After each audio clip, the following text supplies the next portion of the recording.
in terms of players to watch at the deadline. Yes, the deadline is approaching next week. We've already seen some deals. Here are some players that could be moved. Our Josh Edwards putting together this list over on CBSSports.com. Tight end Mike Gesicki could be a good fit maybe for a team that's more tight end friendly in terms of their scheme. There's a good chance the Browns are going to move on from Kareem Hunt after this season. Maybe they get something for him with their season fading. And we're hearing Jerry Jeudy's name being thrown about as he enjoys his best season as a Bronco. And for more on what could be happening at the trade deadline, let's get the latest on some of these murmurings with our NFL insider, Josina Anderson. Josina, you see the list there, so let's start with running back Kareem Hunt. What's the latest on his availability ahead of the trade deadline? Well, obviously, his name has been coming up simply because the Browns are very deep at that position. And when you also look at the fact that he is an impending free agent, you know, this is the thing that the Browns, just from a smart standpoint, would have to consider relative to where their season is now at being 2-5. And when I talked to a source this morning, one of the things that I was hearing is that, you know, if the Browns were to move to 2-6 on the season, that obviously would increase the likelihood of them considering things relative to where they are in the season and the fact that he's an impending free agent. And then you look back at the fact of the report that I had put out there in camp when Kareem Hunt was sitting out on full team reps during camp in his own type of protest way to try to get more money.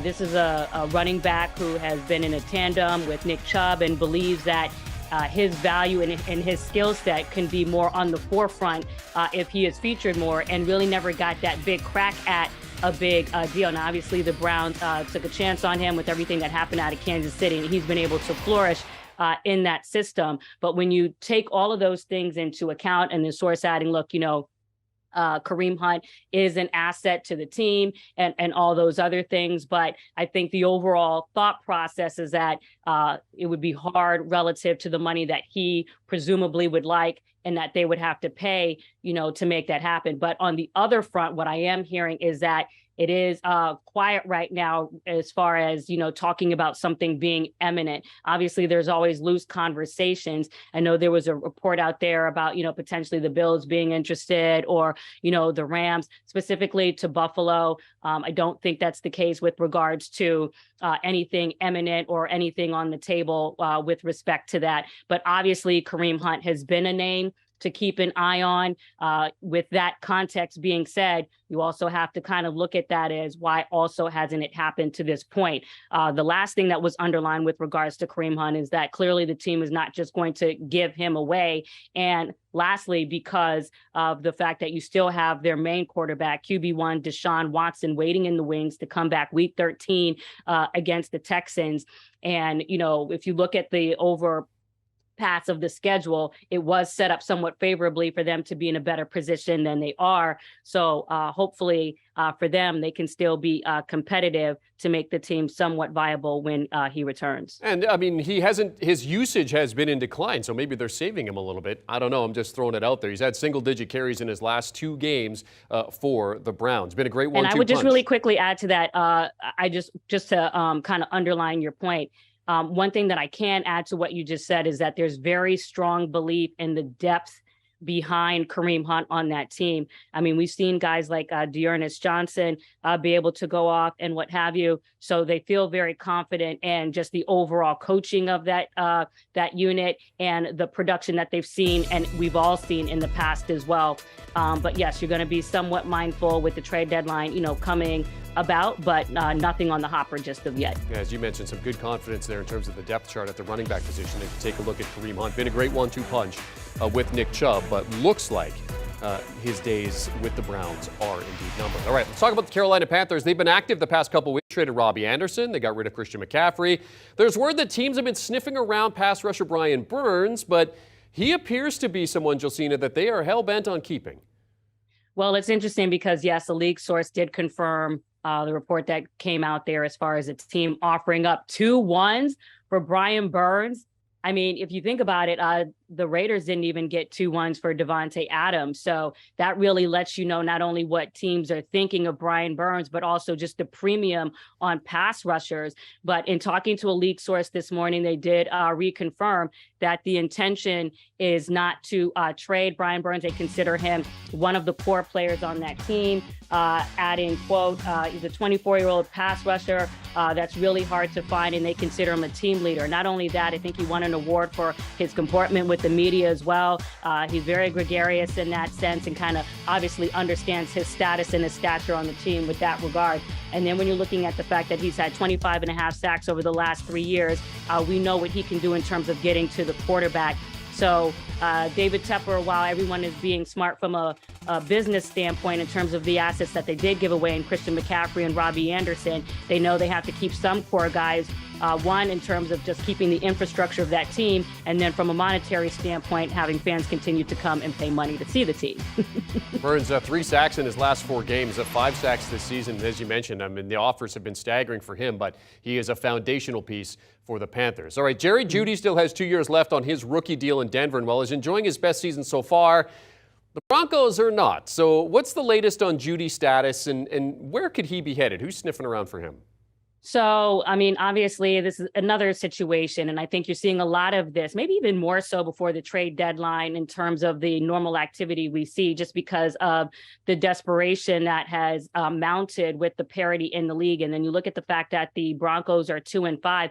Yes, people have been sniffing around Jerry Jeudy, even though the team ranks 15th in, wide receiving yards. So they're not necessarily doing too poorly or too bad, but he is clearly a standout in his own right. With that being said, I did talk to a leak source this morning who mentioned that the Dolphins are a team that have been involved in talks. They didn't mention which team initiated calls or what have you. I know sometimes teams can get sensitive when you're reporting that stuff, or who gets, who made the call first or what have you.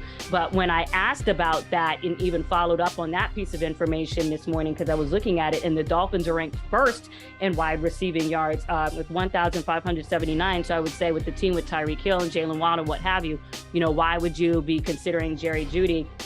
And someone just said that would just increase them, the likelihood of them being a killer team. And then you look at the fact that he is also another one of their Alabama teammates from that standpoint. So something to keep an eye on and take a look at. Obviously, the Broncos are, going to see what their fate is with Russell Wilson back at quarterback as well. Jeudy, 386 yards on 24 receptions. He's got 2 touchdowns so far this season. Kansas City Chiefs, another team that have wide receiver depth. I mean, they signed Juju Smith-Schuster and Marquez Valdez-Scantling in the offseason, but it's not going as planned. So they traded for Kadarius Toney this week. Could they also still be in for Odell, Josina? Well, a couple of things, and let's just kind of rewind the clock. So you remember initially, I believe that was a week and a half, 2 weeks ago, when they restructured Travis Kelce's contract, and that allotted them about $3.5 million in salary cap space. And a lot of people are wondering, does that mean they're trying to make moves for OBJ? And what I said at the time on Twitter is that they needed to create some room to do some practice squad moves that they were needing to activate at the time. That being said, that does create a little bit of money for the transaction that they just made and Kadarius Toney. But I think the bigger point that people are missing here with OBJ, first to answer your question, yes, teams can always do things no matter what the cap space situation. Right now, I believe according to Over the Cap, they have $3.9 million. You can always, do creative gymnastics if you're trying to execute a deal. But I think the bigger thing to highlight here when it comes to OBJ is, one, clearly the ACL stability. And right now in November, that would put him at the 9-month mark.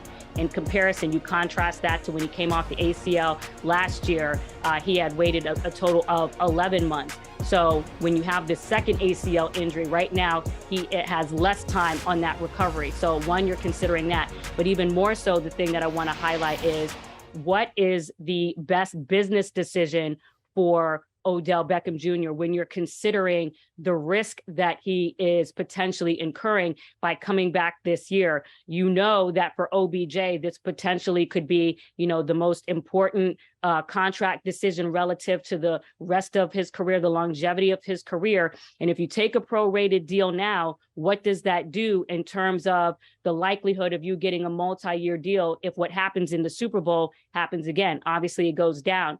So do you try to go about surveying the market for a multi-year deal now, if somebody would be willing to do that?